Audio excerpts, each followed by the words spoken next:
Today on What It's Like, back at Lowville, Ohio for the weekly Monday night car show where I came across this 1972 Datsun 240Z.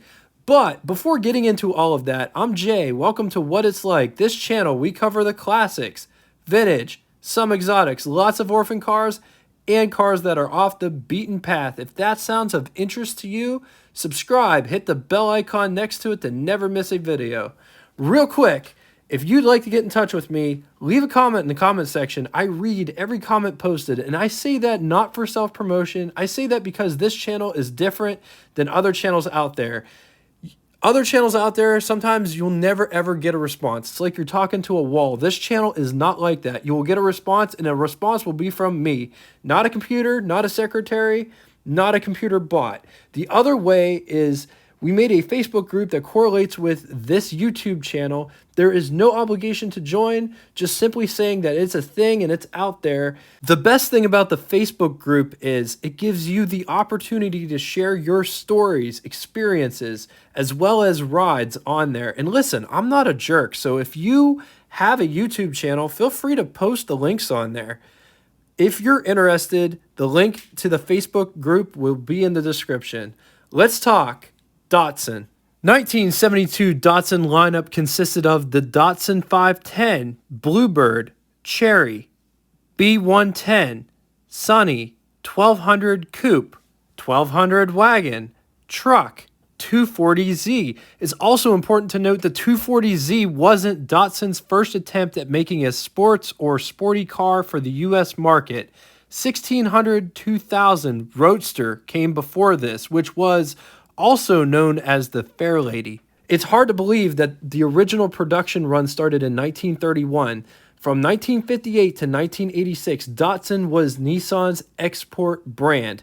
Getting back to the 240Z, which also went by other names such as Fair Lady Z and Nissan S30. This car was a halo car for Datsun because before this car, the Japanese cars were viewed as econo boxes. The 240Z was introduced to the US market by Mr. K. I'm just going to call him Mr. K because I'm too dyslexic to say his real name. Let's talk about the differences between the 240, 260, and 280Zs because they are essentially the same body style, built different times. So the 240 came out first. It was produced from 1969 to 1973. 260 came out in 1974. It was a one-year only car. 280Z came out in 1975 and was produced till 1978. The body in all of these years was virtually the same, with some key differences. The 240 was the lightest, and it did not have those big, hideous, government-regulated impact bumpers. The major difference was the engine. The 240 had the L24, or the 2.4 liter. The 260 had the L26, 2.6 liter. 280 had the 2.8 liter L28. They did offer a turbo model, but that was after the 1978 model year. Back to the 240Z. Let's talk specs. 163 inches long, 64.2 inches wide, 50.5 inches tall. It rides a wheelbase of 90.7 inches. It weighs 2,302 pounds. Price, $4,105, which was equivalent to you spending $29,096 in the year 2022. It used a steel unibody construction. Steering was a rack and pinion unit. Suspension, the front suspension consisted of McPherson struts with coil springs. The rear suspension was Chapman struts, coil springs, and lower wishbones. Brakes, it used front disc brakes and a rear drum setup. 0 to 60 was 8 seconds. Top speed was 125 miles per hour. It could get 21 miles per gallon. Production numbers. Total Datsun production numbers for 1972 was 268,666 units, of which 52,628 of them were Datsun 240Zs. If you guys like this content, please give us a like so more people can see this video in the future. Moving on to engine specs. There was only one engine on offer, 146 cubic inch displacement, inline six, 2.4 liters, makes 151 brake horsepower at 5,600 RPM, 145 foot-pounds of torque at 4,400 RPM, with a bore of 3.3 inches and a stroke of 2.9 inches. Compression 9-to-1. It had 12 valves, so that's 2 valves per cylinder. The block is made of cast iron, but the cylinder head was made out of aluminum. 7 main bearings, was fed with 2 Hitachi SU-type side draft carburetors. There is nothing sexier than when you open the hood and you see those side draft carburetors. In my opinion, I think it looks better with Webers. If you put triple Webers on the side with the velocity stack sticking out, there's nothing sexier than that. But hooking them up can be a pain in the butt. Anyway, on to transmissions. 4-speed, manual, 3-speed, automatic. They did offer a 5-speed, but that was for the Japanese market. So let's talk about this door panel real quick. Notice the armrest here, or door handle. This is the door handle to get out. Notice how far down it is. Crank. And just notice, look at how this window is designed. This whole door has this nice chrome trim that goes all the way around it.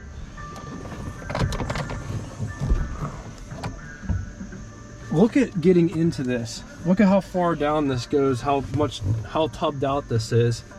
And then down in here inside the pedal box, this is the hood release. Notice the car, it doesn't match the car that this is. It's kind of interesting.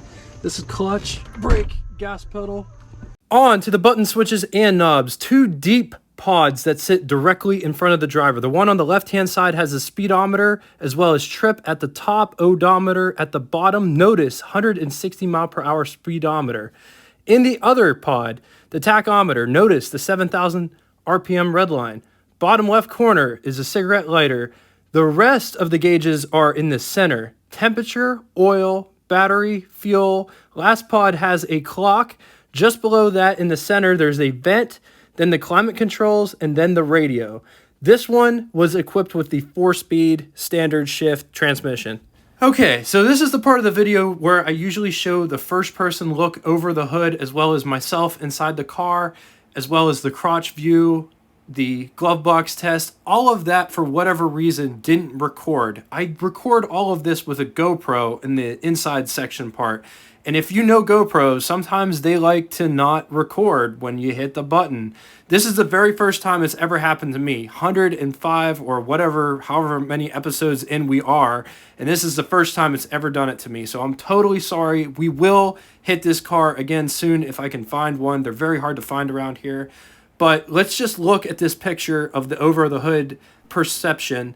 When you sit in this car, for one thing, you sit in it, not on it. Some cars you sit on, this car you sit in. When you look over the hood, it's like almost looking over the hood of like a Jaguar XKE, like 1971, very long hood. The greenhouse, that's the term that they usually give for glass to pillar distribution. The greenhouse is amazing in here. It's almost like not even being in a car. I love the fact that the A-pillars are very small, so there's no blind spot there. The rear windows do not open. They are fixed. I always thought that they hinged open like a Studebaker Avanti or a Karmann Ghia. I thought they were like wing windows. Moving to the rear section, this is a hatchback. I've always loved these cars. When I was 20 years old, I wanted a classic car. It was between Karmann Ghia, Datsun 240Z, or 67 Mustang. I really didn't care what I got. I came really close. I almost bought a 260Z. When I was 19 years old, I found a 260Z, not a 240, so it was in the middle. It wasn't a 2+2. The car was $3,200. It might as well have been $1 million because when I was 19, I had no money. But now, those cars, 240Zs are really expensive. 260s, 280s, you can still kind of get sort of reasonably, but the 240s are really expensive. We'll get back to that in the pros and cons section. But just check out how much space you have because this is a hatchback. Notice there's only 2 seats in this car. On to the pros and cons section. I'm getting all of these pros and cons from the complete book of collectible cars, Blue Chip Auto Investments, 70 years from 1930 to 2000 by Richard M. Langworth and the Auto Editors of Consumer Guide. On the positive side, now you can tell how dated this book is just by some of the positives and negatives. Reasonably priced, though values fluctuate. They are super expensive now. Great blend of performance, rugged engineering, decent mileage, well equipped, still looks great, fine road manners, part supplies, still ample. You can get parts for this car all day long. Against it, it is rust prone, especially the lower fenders and rockers. Notice I put a link, not a link, but a slide in the earlier slides of all the trouble spots. So if you're looking for one, be sure to check out those various areas. Most were driven hard and put away wet. Many modified with juvenile add-ons, 73 prone to vapor lock, and there's no convertible. On to name that tune, I am looking for the correct name of band/artist as well as title of song. First person to do that will have their comment pinned to the top of the comment section.